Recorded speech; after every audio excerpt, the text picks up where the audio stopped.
bus to go to Plitvice or Plitvice.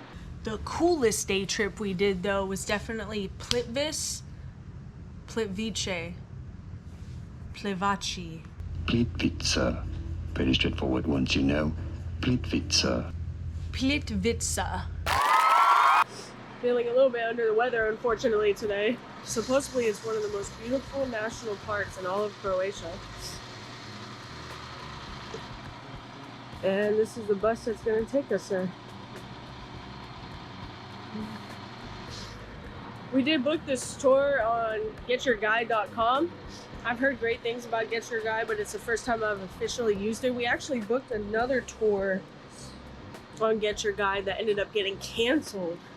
And that was to the Predajama and Postjana Cave and Castle. But it did get canceled.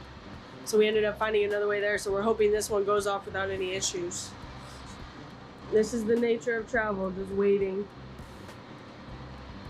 The worst part about travel is the actual traveling. Yeah. But it should be a beautiful day, and we're wishing for the best. We'll see how today goes. A quick note about Get Your Guide. Since then, I have used it many times, and they're usually great, but you should always read the fine print for your tours and excursions to make sure you're getting out of the trip what you want to get out of it and what you're paying for. Not all tours and excursions are created equal, and neither are the providers. So make sure you do your research, pay attention to reviews, and again, read the fine print. Because this tour to the national park was essentially just a pickup and drop off. It wasn't necessarily a tour. We didn't get a lot of explanation about the park. The staff wasn't necessarily the friendliest, nor did they answer any of my really annoying questions like, when was the national park built, or when was it established? How much does it usually cost to get in? What's the best time of year to go? Why is the water that color? So these are all things that I had to look up after to get the answers that I wanted. The bus was comfortable on the way to the park as well. They had air conditioning. It was a beautiful scenic ride. And the bus ride itself only took about 2.5 hours, and that included a stop halfway through on the way up to the park.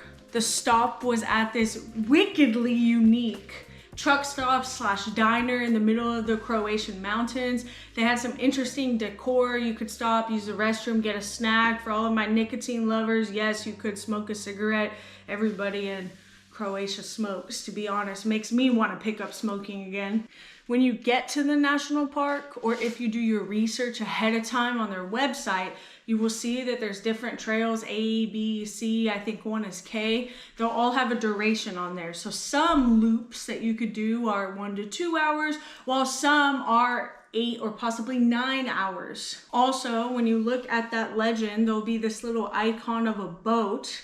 Everybody wants to get on the boat ride. I wanted to get on the boat ride. Basically what it is it's a boat that will take you from this picnic area next to the gift shop all the way over to the other side of a lake. So you get to ride on one of these Gatorade colored waterways. So right before you get on the boat, there's actually a small bistro restaurant and some picnic tables and also restrooms. So after that first part of the walk, then you'll be able to relax for at least a second.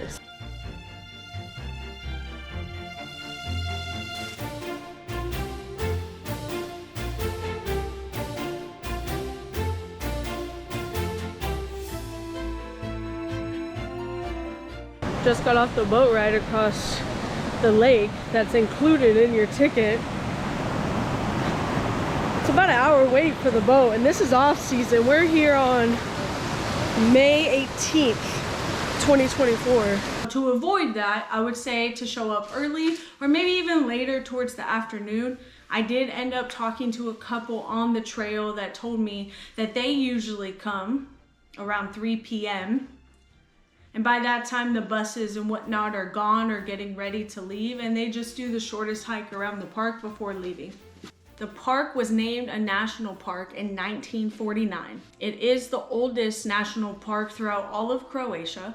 It has been a UNESCO World Heritage Site since 1979. The park was mentioned in various written words throughout history, the oldest dating back to the 6th century.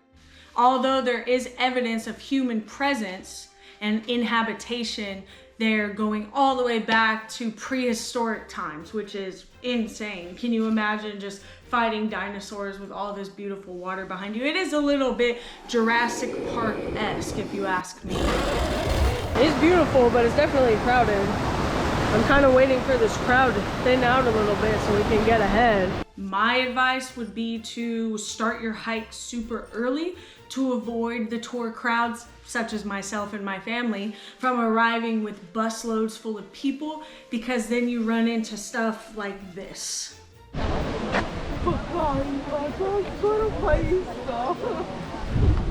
Which really takes away from the beautiful nature that you're trying to enjoy. You're hiking, and then all of a sudden, boom, you're stopped by this huge wall of hundreds of people. And then you get to the end of the line and you realize that the reason why you're being stopped is everybody's trying to take a selfie with the largest waterfall at the park. It's kind of like when you get stopped in traffic, you get all the way there and realize there's an accident on the other side of the freeway, 50 yards away, but everybody is just rubbernecking to try to look at it. That's exactly what was the case here. The watercolor is amazing. It looks almost like Arctic ice Gatorade. The color is primarily due to the presence. Son of a How do people do this? The color is primarily due to the presence of calcium carbonate and the way the sunlight interacts with it in the water. I'm just a dumb American. Shout out Small Brain American. If you haven't seen his YouTube channel, go check that out. By the way, speaking of dumb Americans, bro, I'm here right with you. The only reason I know this stuff is because I looked it up on Google. The route we did, I believe, was C. And it was, I think, a 3 to 4 hour loop. So what we did was we started off by this gift shop. We took the boat across the lake, long line for the boat. It's another Disneyland type of line. You have to wait in the line to get on the boat. You get on the boat with all these other people. You cross the lake. Yay, it's so pretty, woohoo. And then you get to the other side and you start your hike. Hike took us a couple of hours. It takes you through a couple of different waterfalls and waterways and ponds. It is very majestic. Then when you get to the end, you end up at another picnic site that has a small snack bar and you could get drinks and beer. They sell beer everywhere in Europe, even at McDonald's. Please go, thank me later. And then you will get on a shuttle that will take you from the end point of your hike all the way back around to the entrance. And that's when we reboarded the bus and came back to Zadar. Overall, like I said, I think it's 100% worth it. Even if you do go on one of these tourist excursions, the beauty there is unmatched. It's phenomenal. It's something I'll never forget in my entire life. I'm really happy that we went. I think the only tweak I would make to our itinerary, again, is just going solo, renting a car for the day. We should have drove the hour and a half that it really takes to get from Zadar to the national park, and then we could have had a better time and we could have leisurely enjoyed it instead of hustling through all day trying to get to the end point so we didn't miss our bus back home. That's the only change that I would have made. Other than that, it's a beautiful place and I highly recommend it.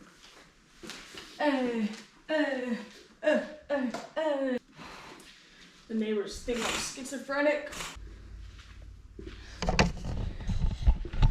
GoPro, stop recording.